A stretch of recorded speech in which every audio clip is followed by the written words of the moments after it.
Welcome to Couples Therapy in 7 Words. I am your co-host, Judy Alexander, and I'm here with my husband, Dr. Bruce Chalmer. Well, hello, Judy, and hello, listeners. And this is a special episode. We are recording this 2 days after the Trumpist insurrection that breached the sacred halls of the Capitol building. You know, I say sacred halls, but various people have talked about that. It's not specifically religious, but it is what we have in our culture, in American culture, as a kind of secular sacred space. And that was very much breached in this. And this has been difficult. And so we decided we're going to do a podcast where we'll speak from the heart and, you know, take it from there. So, Judy, let me turn it over to you. What are some of the things that you've been thinking and feeling in the last couple of days? Well, you know, you mentioned sacred space, and I wanted to, I was thinking about when I have visited the Capitol. And the first time I went to Washington, D.C., I was 7 years old, and my grandparents took me and my sister Debbie. And, you walk in that space, and there's a feeling of awe. And even as a 7-year-old, I knew it was something very special. And I've been there several times over the years. And every time, you do get a sense of awe in this place. This is where it represents our country, our principles. And even if we don't always live up to our principles, at least we have an aspiration. And yesterday or 2 days ago, watching that being violated so violently and so crassly, it was, I told you yesterday, I spent the morning crying. It was very difficult for me to see that our country has come to this. That our citizens are acting, like animals, like terrorists, and people didn't want to use that word, and I think more people are using that word now. It was sheer terrorism, and it wasn't like, you and I were around in the 60s when people were protesting, and it wasn't a pretty picture, a lot of those protests. But I don't think anybody ever went into the Capitol building like that and smashed it and just tore down everything of democracy and mocked all of our leaders by going into their offices and putting their feet up. And it was just disgusting. I'm sorry. Yeah. Well, and in that very sense, it was a violation of sacred space. Mm-hmm. It's, as you know, when we've talked about this all through the whole last 4 years of Trump being president, much as it will not be a surprise to listeners of this podcast that both of us are very much opposed to Trump and basically everything he stood for. I have always yet maintained, and I'm even going to apply that to this current situation, a lot of the people who were involved in that mob, and it was a mob, and that needs to be stopped, and they need to be sanctioned. But a lot of the people who were involved in that mob were sincerely thinking that they were defending democracy. They're wrong. This is where I need to be absolutely clear.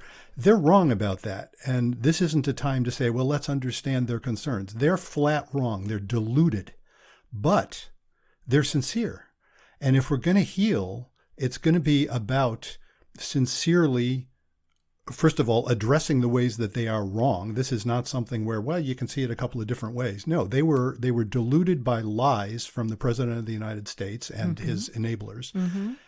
And yet the people who were doing this were sincere. I saw a post this morning from somebody who's apologizing for his role in it, saying he deeply regretted it. We were talking about this about Betsy DeVos, who resigned. And I mean, you can speak for yourself, but I will quote you because it's a good point. You were saying you were looking at her resignation, and maybe Elaine Chao also, who's married to Mitch McConnell, actually, their resignations as cabinet secretaries as a way of avoiding their having to do anything about the 25th Amendment. But I was saying, I've said to you, and I'll say in this podcast, I take that When Betsy DeVos wrote that the inflection point for her was the president's rhetoric, I take her at her word. I think that's sincere. Much as I have disagreed with how she has run her department and disagreed politically with what she has done, I would say that what she's doing is a principled act. And I think we need to welcome that. I saw actually one of the reactions from someone in one of the national teachers unions, I think, if I'm remembering right, who've always been very much opposed to what Betsy DeVos was doing, nevertheless gave her credit for that. Mm-hmm. So I think the way forward in terms of healing, and you know what, I want to back up for a second because let's situate this in our podcast. As listeners, regular listeners to our podcast will know, this is couples therapy in 7 words, we call it, and we base it on the formula that I used in my book. The name of the book is Reigniting the Spark. And the 7 words of the formula are be kind, don't panic, and have faith. And we use that, I use it in the book, and we've used that in this podcast as a way of structuring our understanding of how to help couples heal. And what I want to note again, I say again because we did this right after the election too, is that same set of principles I think can help us as a nation heal.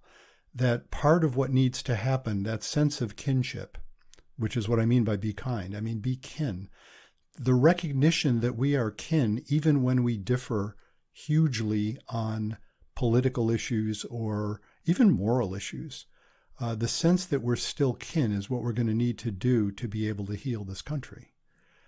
And maybe you can hear in how I've just been talking about it, the rage I feel, the anger I feel is on the one hand, I have that. And on the other hand, there's this other part of me that feels like we have to find ways toward reconciliation. I just want to add one more thing in my little speech here, and then you please comment, that as a Jew, part of this gets to me deeply as a Jew, the kind of lies and, there were people there, again, judging by some news I read about this morning, there were people in the mob who had nooses, or at least one person was seen with a noose. There were a Reuters photographer was quoted as saying he heard at least 3 rioters say that their intention was to get a hold of Vice President Pence and string him up and hang him, lynch him, basically.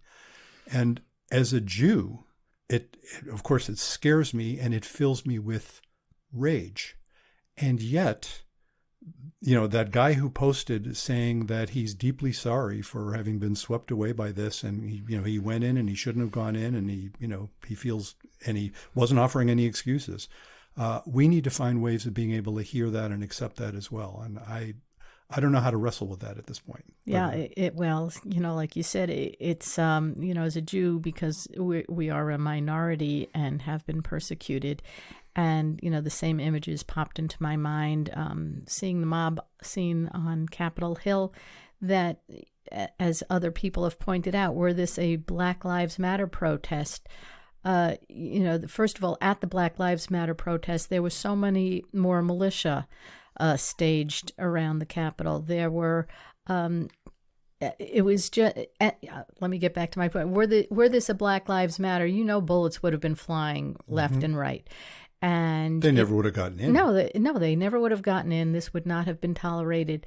And the fact that they were all over Capitol Hill waving Confederate flags, it just points out the divide in our nation, wearing a sweatshirt that says Camp Auschwitz. Yeah. These images are so offensive to me and to thinking human beings. I just can't believe it. The hatred that these people have toward Jews and blacks and minorities and Muslims, and that whole mentality of taking the country back to a white supremacist nation is very scary. It's very scary. It is. And I think some people have pointed out, I think quite wisely, that, and I've said this, you've said this, we've talked about this over the last few years. It's not as if any of the white supremacy stuff is new. No. It's not like it ever went away. It's not like the stuff that produced Nazism and produced some very similar movements in this country ever went away. They're still there. And there has to be an awakening. And, I am heartened in the midst of my rage. I am heartened by what I see as a new awakening here. I was looking at some posts this morning, and one of the 538 posted reposted an article that they had posted back in October of 2019 when the first impeachment was starting to gather momentum. And they were saying that if Republicans are going to turn on Trump, it'll happen all at once. And that does, to some extent, seem to be happening. Yeah. Not, frankly, to enough of an extent, but to some extent. And, I've often said, again, the rage part of me says that party needs to disappear. And there are actually a lot of Republicans who are saying we need to create a new party because this one's broken. Right. But I feel like whatever they call it, I tend to come more from the liberal perspective politically. Though I'm quite a traditionalist, as you know, so I have that conservative streak in me as well. But that sense that there needs to be a viable center-right party is important to our democracy, and so that if the Republican Party can be remade, that's fine. If there has to be a new party, well, okay. But I worry about the fact that there's still a huge number of people who are still loyal to Trump, thinking that is somehow being a loyal Republican. Yeah. Well, 20 years ago, our senator from Vermont, Jim Jeffords, left the Republican Party. He to become an independent, or as he said, the Republican Party left him. And so it's been going on for a long time. I think the Tea Party movement and Sarah Palin debacle have all been moving the Republican Party in a very, very fundamentalist direction. And I think a lot of Republicans are feeling frustrated. We've got the Lincoln Project that seems to be a little bit more of moderate Republican, so maybe that'll pan out into something. But, in listening to all the stuff that's been going on, I think a good leader is what we need now, somebody that can help to mollify some of the anger that's going on and the frustration in our nation. When you think about Robert Kennedy giving his speech following Martin Luther King's assassination, I'm going to cry. How... I forgot which city he was in. You got me going there too. But, that was one of the few towns in which there weren't riots. And that shows what a good leader can do. And yeah. I just hope Joe Biden and Kamala Harris are those leaders for our times. That is one of the things that I've taken some comfort in the last couple of days. And again, I didn't read an article, but I saw some tweet where the headline was basically saying the same idea, that this is changing the start of this new administration in ways I am hopeful about. That Biden's whole brand has been, we are not going to demonize each other. He has said that repeatedly, that when he's disagreed with people, really passionately disagreed with people, he still doesn't go after somebody's character. Right. He'll just say, all right, let's work together and figure this out. And that is what we need. And I'm hopeful that will be happening. But, it's a national trauma we're dealing with here. And I can feel it in my own gut. Do you know that combination of there's this part of my brain that isn't able to think, and then there's the part of me there where I can sort of get hold of myself and reflect on it a bit. I want to actually turn it to the formula here, not to be sort of obsessive about the formula, but be kind, don't panic, and have faith. What I'm noticing is panic is really hard. That's what's grabbing me. That sense of rage is a kind of panic. I think that's what we've all been in the past few days is a panic mode. And the solution, the antidote to panic is faith. And I have to somehow find that consciousness of faith. And, the way I've defined faith, as I write about in the book, the way I define faith is when you accept that reality is right to be what it is.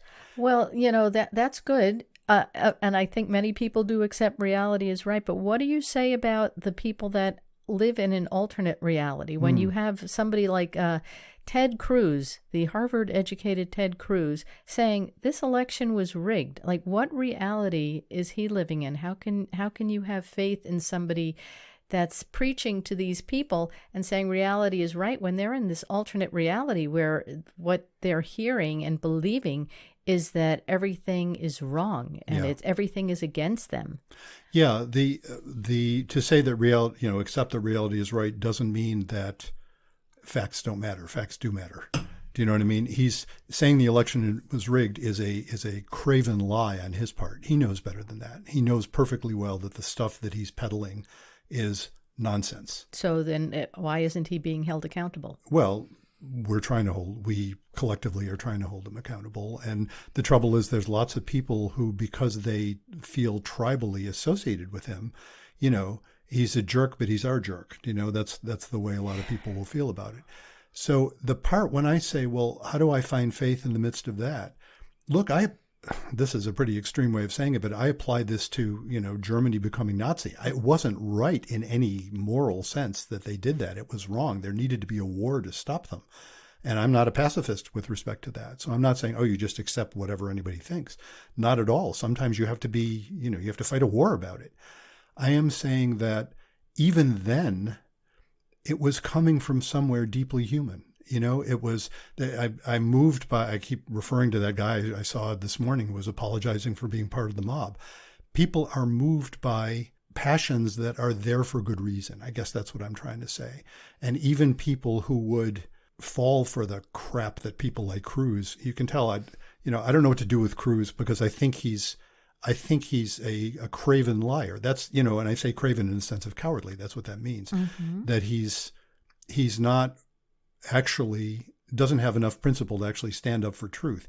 But there are many, many, many people, and I'm not trying to say, they're just stupid people being duped. No, they're intelligent people being duped because it is associated with a tribal sense.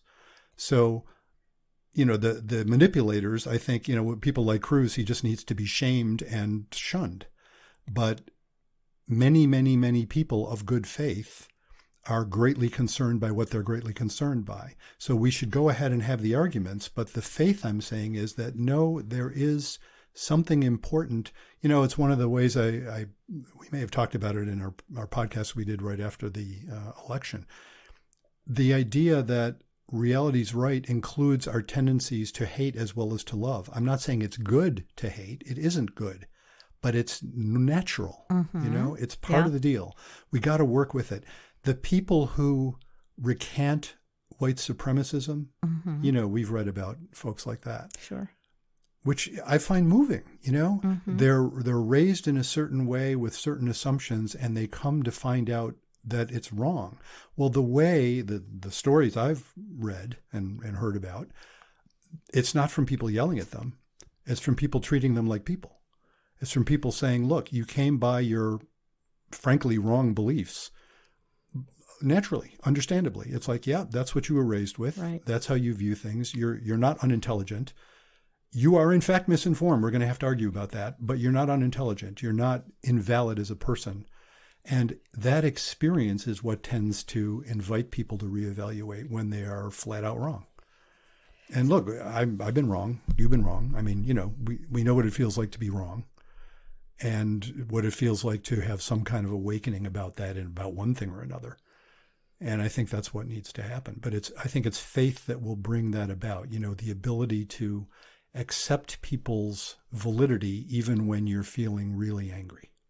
So we've been talking about this in a macrocosm. How do you see this as a therapist playing out in the microcosm with couples that you deal with? I mean, it's only been a couple of days since all this, but how do you feel? What are you seeing or hearing from couples that you're working with? Yeah, great question. I mean, it's only literally been one day of work. Today's Friday, and I'm not seeing clients today, and I saw clients yesterday.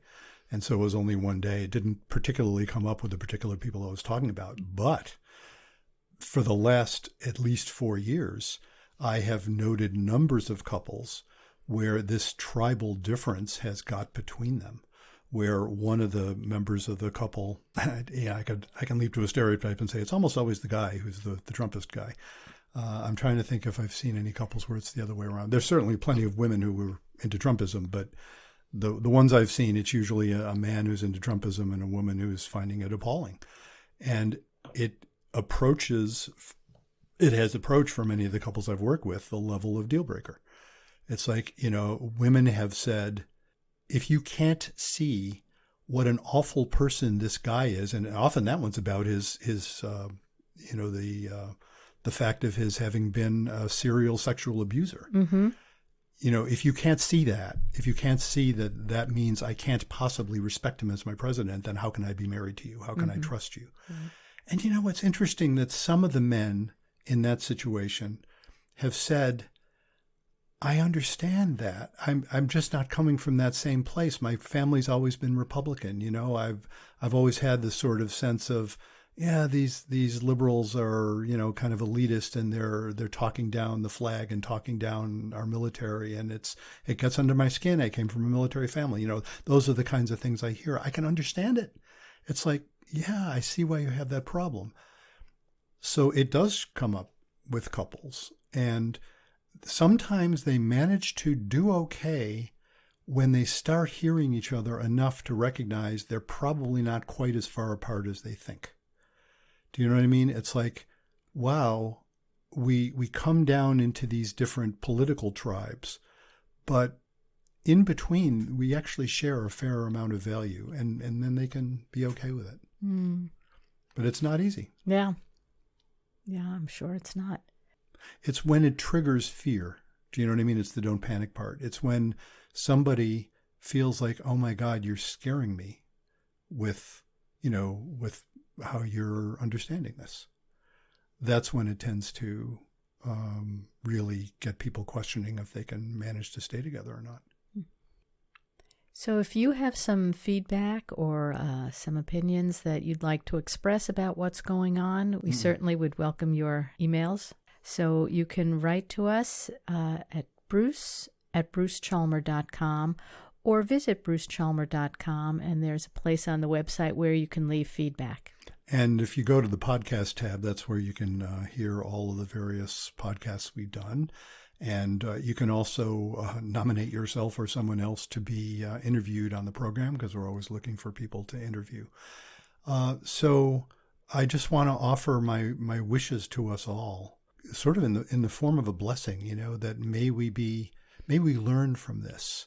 May we grow from this. May this be the kind of crisis, as many traumas are for many couples I work with, that leads us to look back on it and say, wow, that was painful, but we benefited from it. We learned enough from this that it makes the future better. And I just want to offer that hope and that blessing to us all. Mm-hmm.